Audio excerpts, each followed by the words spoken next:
presidente, na tarde de hoje, eu desejo tecer alguns comentários a respeito da PEC 55,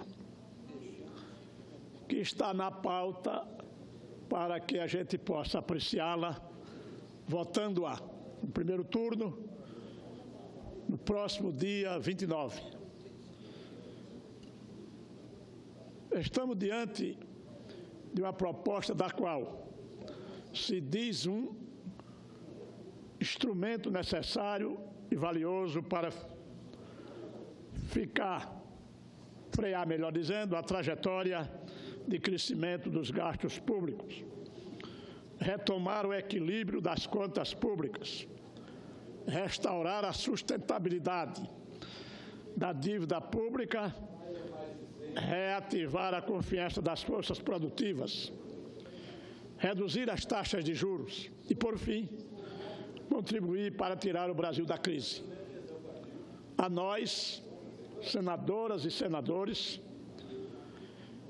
cabe agora a palavra a respeito da proposta de emenda à Constituição de número 55 de 2016, que foi denominada a PEC dos gastos públicos. Mas, afinal de contas, o que vem a ser o novo regime fiscal proposto pela PEC? Que aspectos positivos trará para a sociedade brasileira?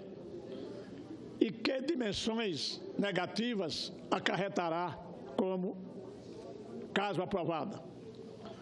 Em resumo, esse novo regime fiscal estabelece por 20 anos um teto para os gastos primários da União. De 2017 em diante, passam a ter como base os gastos efetivamente executados em 2016, com a possibilidade de correção, tendo como parâmetro a inflação medida pelo IPCA. A medida irá valer para os três poderes. Pela proposta atual, os limites em saúde e educação só começarão a valer em 2018. Especificamente, senhor presidente, para as áreas de educação e saúde para 2017, os valores serão aqueles atualmente vigentes, sendo que, no caso da saúde, haverá um aumento de percentual mínimo da receita corrente líquida a ser investido de 13,7% para 15%.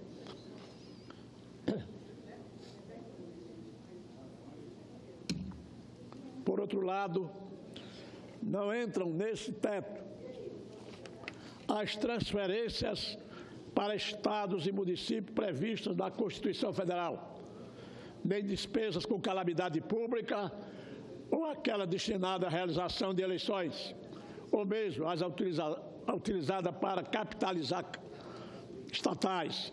Entre as exceções estão, por exemplo, os royalties pela exploração de petróleo e outros recursos minerais e as cotas-parte do FPE e do FPM.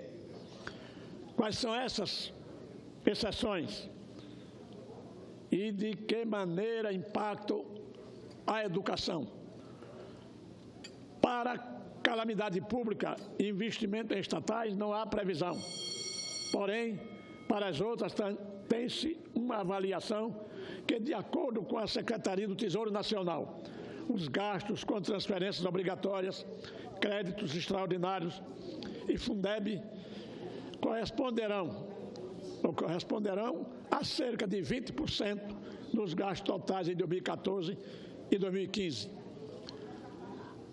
A ideia é de que esses patamares não sejam reduzidos. Neste momento, portanto, não haverá sacrifício para estados e municípios que dependem fortemente das transferências federais. Nossa percepção, senhoras e senhores senadores, é que o ajuste fiscal é extremamente necessário. A política econômica levada a efeito desde 2003 cometeu graves distorções ao privilegiar determinadas escolhas que não se revelaram sustentáveis, apesar de aparentemente simpáticas aos eleitores.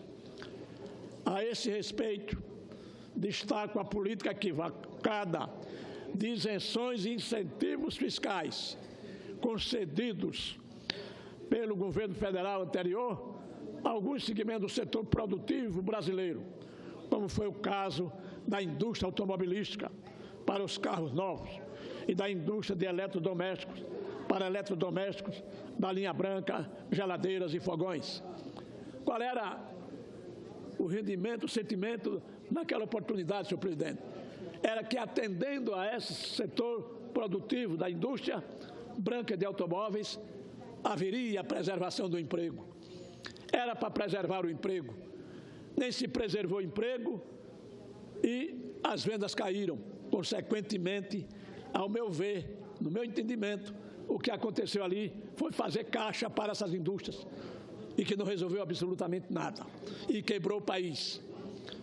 A esse respeito, destaco a política, aliás, o fato, senhor presidente, é que os estudos a respeito do novo regime fiscal, particularmente as simulações realizadas pelos especialistas, permitem-nos constatar que, sim, haverá uma estabilização em gastos estratégicos como o da educação e saúde, até porque os valores praticados em 2016 serão mantidos.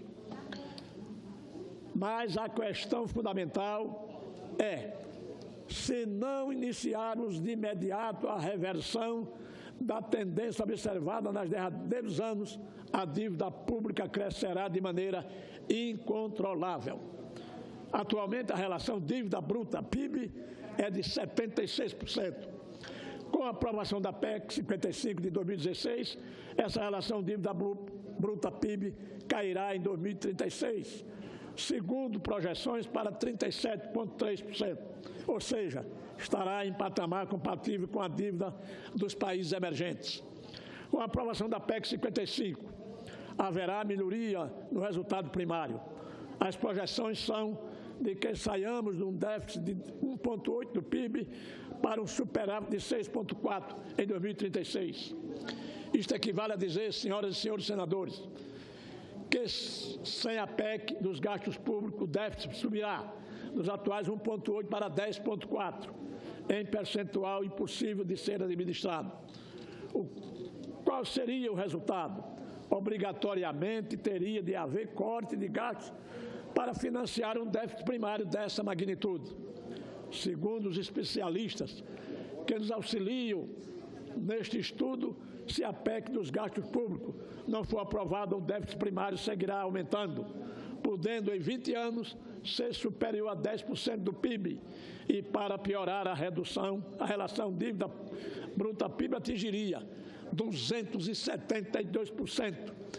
Esses são cenários que não podemos permitir que se concretizem. Com a redução do déficit e com a decorrente superávit primário, uma consequência esperada será a redução da taxa de juros e assim haverá estímulo ao investimento e ao crescimento do país. Estou terminando, senhor presidente.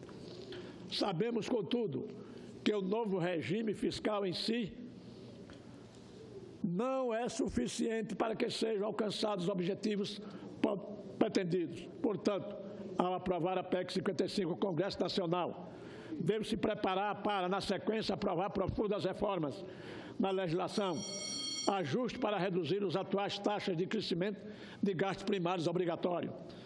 Na Previdência, por exemplo, a situação é grave, porque com as regras atuais, os gastos tenderão a subir acima da inflação. E por que isso ocorre? Simplesmente porque, ainda que os reajustes respeitem o IPCA, haverá maior número de aposentados. Esse fator se dá graças à bendita longevidade dos brasileiros, graças a Deus, que felizmente vem aumentando ano a ano. Como consequência, a despesa total com a Previdência será maior do que o simples ajuste do percentual de inflação. Como resolver isso? Provavelmente fazendo com que outros gastos tenham uma evolução menor do que o da inflação medida pelo IPCA. É claro que nossa preocupação é simultânea com as outras questões, Obviamente, precisamos melhorar a relação entre a dívida pública bruta e o PIB. Sem dúvida nenhuma, precisamos reduzir os juros e todos são unânimes ao concordar que não queremos que a carga tributária aumente ainda mais. E o que nos interessa mais? Haverá melhor qualidade de vida para os brasileiros se a renda per capita aumentar e se o desemprego cair. Pois bem, as perspectivas são de que com o novo regime fiscal a renda per capita dos brasileiros aumentará em 20% em 2026 e em 45% em 2036. Ao mesmo tempo, o novo regime poderá gerar 3 milhões de empregos a mais em 2026 e 7 milhões a mais em 2036. Logo, não restam dúvida de que os benefícios para a população brasileira serão consideráveis. Efetivamente, senhor presidente, senhoras e senhores senadores, não há nada a celebrar. Hoje, com o estado das contas públicas é reconhecido que o teto dos gastos públicos não era o que se esperava, contudo, é imperativo que comecemos já a sair da insustentável situação a que o país foi levado nos últimos anos. Daí, senhor presidente, não ter a menor preocupação, apesar de frequentemente receber no meu telefone mensagens pedindo para rejeitar, para que eu vote contra, para que o Congresso, o Senado Federal rejeite a PEC 55. Isso é uma maravilha o que o senhor pedir isso. Agora, não mede as consequências. Não sabe por que está pedindo. É um oba-oba que virou nesse país. Mas, infelizmente, ninguém pediu para chegarmos a esse ponto. Infelizmente, chegamos. E se nós não tomarmos as providências, se nós, das duas casas do Congresso Nacional, não se debruçar em cima dessas ações, senador Aloysio, nós vamos parar aonde? Como vamos sustentar a vida deste país? E aí haverá a mesma coisa ou pior do que está acontecendo lá na Venezuela. Nós não podemos fazer com que este país seja transformado num tanque de guerra. Por isso, senhor presidente, senhoras e senhores senadores, eu estou comprometido em votar a PEC 55, porque eu quero a solução das coisas do meu país. Eu não quero a desgraça, nem quero a miséria. Eu quero a solução. Infelizmente, não foram estas casas do Congresso que criaram essa situação, mas nós temos uma corresponsabilidade.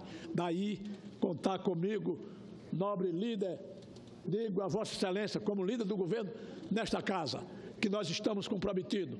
O Senado Federal, pelo que eu tenho visto, observado, está comprometido em ajudar a resgatar a dignidade da população brasileira e, acima de tudo, erguer este extraordinário gigante para que a gente possa ser amanhã, continuar sendo, melhor dizendo, respeitado, quer internamente, quer externamente. Muito obrigado, presidente.